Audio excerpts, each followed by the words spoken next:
Parker. So I worked at this store, music store called Guitar Center. Everybody know what Guitar Center is. I worked there for a long time, and it was just typical day. Have people coming in, but then I was hearing the beat. I was hearing the beat being made over in our little producer section and everything. So I went over there to kind of check it out because I'm a producer myself. So when you hear some music, you want to go over there. You're a magnet to that kind of stuff. So I went over there, check it out, and I ended up meeting him, feeling what he was doing, and we ended up just linking up. I think we exchanged numbers that day, and then after that we just started linking up and kind of working together. From then, to be honest, Netty was very persistent. You know what I'm saying? His persistence was on point. You could tell that he was somebody that really was eager, really wanted to do, really wanted to make things happen. You know what I'm saying? His eagerness was was second to none. You could tell this kid really wanted to do work. He really wanted to make things happen. He really wanted to be connect with people. He really wanted to showcase his talent. You know what I'm saying? So that's one thing you can't question about Netty Parker, his willingness to showcase what he can do. You know what I'm saying? His willingness to show that he ain't scared. He'll come out of any situation and be like, hey, this is what I do. This is me. I'm Netty Parker. God damn it.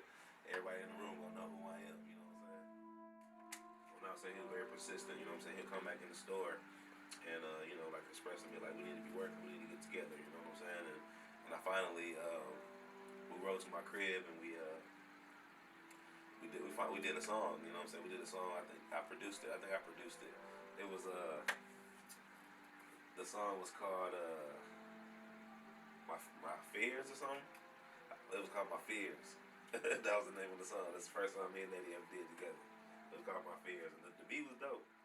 And then he just went in there. Oh, nigga, these are my fears. Hey. Yeah, I'ma do it all. Yes, sir. Look. Remember times when we were young as fuck, when we ain't have nothing, not even a diaper on. That was the shit we went through. Back when I grabbed a pencil and started writing in that pad, I just got so mental. And back then, I was getting into some things I shouldn't have been through. At that age, I hadn't done it, but I know that I wanted to be high. And he just went in there and just kind of did it off the top of his head too, it was no written.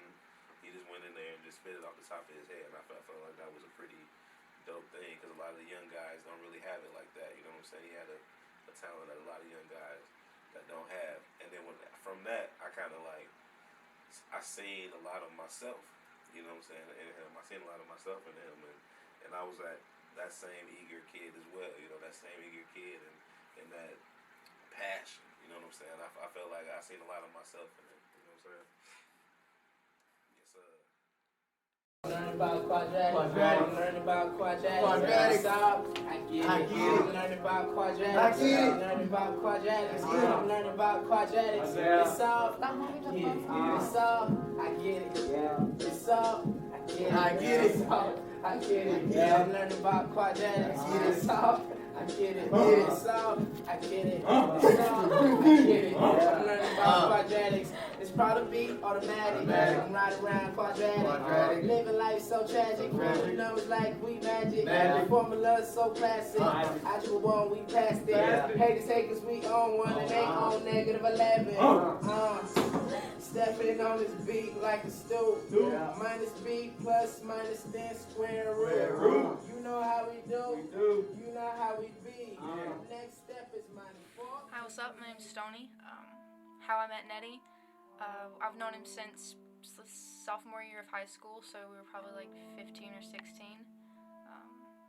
The energy's kind of always been the same with him, though. Always been someone who can float through any crowd, I guess you could say. A really good vibe. Always kind of sticks out, though. Not someone that you would you can't meet him and not forget him. There's something that you'll remember about him. But we had a couple art classes together, and it was memorable, I guess you could say. Charismatic for sure. That's the first thing that comes to mind. I mean, can't deny that. Whether it's with men or women, I mean, you're going to be drawn to him just because he's a genuine person, but almost to an extent to where you're kind of intrigued as to why he's so genuine. That definitely is something that stands out for him for sure. But always has a really good vibe about him. Just a really clean kind of energy, I guess you could say, something that you can feed off of. As being someone who feeds off energy myself, it's kind of important to surround yourself with people who are like-minded, who are forward, progressive thinkers. I feel like you tend to be a conglomeration of who you surround yourself with. So if it's not someone who has kind of like not specifically the same ideologies, but if it's not someone who's moving in the same, I guess, forward flow, it's kind of difficult. He's always been more of a progressive thinker, which is pretty nice. You gon' get, it's funny how these bitches talk shit. Well, it's cool, they gon' be on my dick. Been through so much shit that I done came in this hole. I got a shorty tryna fuck me for some cash flow. It's kinda funny, got me money, got me fucking every honey. Think I'm broke, well it's cool, I'm a player like a dummy. Cause shorty only fucking with some balls. Brian K. Wright. Senior, I just heard a fabulous video, man. This young man is coming up in the musical, and you got to hear it for yourself. You got to really hear it, and he is very good, and he is coming up in the musical rap industry, and I'm telling you, you're gonna be in for a treat.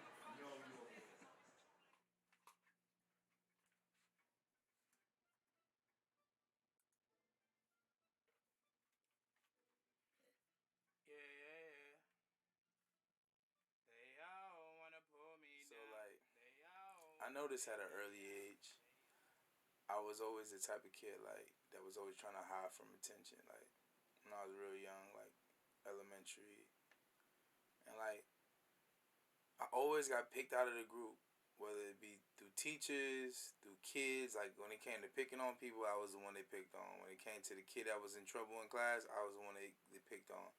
So I always noticed that like I stuck out all the time, and like for me, man, like. The way I look at life is I'm always trying to turn a positive into, I'm turning a negative to a positive all the time. And that's just something that I've noticed about myself. Like, I take something that I don't like and I make it something that I like. And the fact that I used to always try to run from attention, but people would always give it to me, that was something that over time I learned how to use for my own favor. So I remember like in middle school, I kind of like started acting out. And started being a class clown, and then like from there it turned into like having fights and shit like that. But then as I got older, like I started to outgrow that, and I started to flip that way of thinking and saying if I can get people's attention, then ultimately they'll give me what I want. And that's when I started realizing that music might be my gift. That might be something that I could use to get my message across to people, because I always got people's attention. So it was always me trying to figure out a way to like give value to people, and that was through music. So like in high school, there was nobody that could rap. There was nobody that did music. I was the only kid in Lincolnton that had a studio. So I remember like going to school every day, and I just had people listen to my music. I would be passing out CDs. I would use that attention to sell something. Like my first time like in school, like ever making real money myself, like without a job, was when I used to sell these T-shirts. And they were $50 a T-shirt, and people actually bought those shirts. They said New Age on them. Some people actually know what I'm talking about. The ones that bought it probably still got it. But I remember like selling those shirts, and like I always was like always thinking ahead. Like I wanted to be an entrepreneur, but I didn't know what the entrepreneur was at the time. I didn't think an entrepreneur was an actual like career field. I thought it was just, it was just being a hustler type shit. But for me, like. My whole thing is, people gonna give you the opportunity, but what you gonna do with it? So like, if I got attention on me, I'm gonna make sure that I'm giving value to the world, because ultimately I know I'm not gonna be here for that long, and if I'm not gonna be here for that long, then I gotta give something to the world so that I can live a fulfilled life ultimately. So yeah, people gonna talk about you, but you gotta learn how to turn that into something positive. It doesn't have to be negative stuff that they talk about. But that's always been my thing, man. Just turning shit to sugar. Real talk. I hate the internet.